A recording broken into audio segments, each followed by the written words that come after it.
Welcome to Pindar Poetry. We hope you learned something new.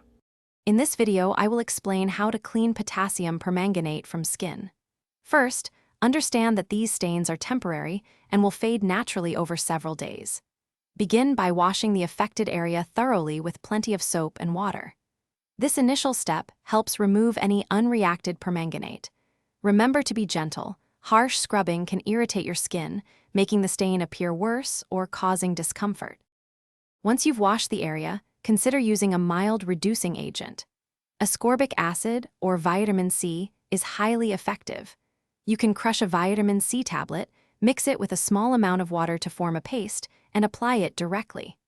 Lemon juice also works well due to its natural ascorbic acid content. Alternatively, a 3% hydrogen peroxide solution can be gently applied with a cotton ball to help neutralize the stain. For more stubborn stains, a 1% solution of sodium metabisulfite can be very effective.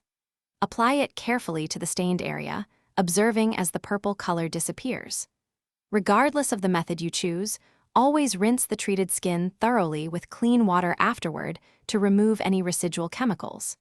To prevent future staining, remember to wear appropriate protective gloves when working with potassium permanganate. After successfully removing the stain, it's important to moisturize your skin. This helps prevent any dryness or irritation that might result from the cleaning process.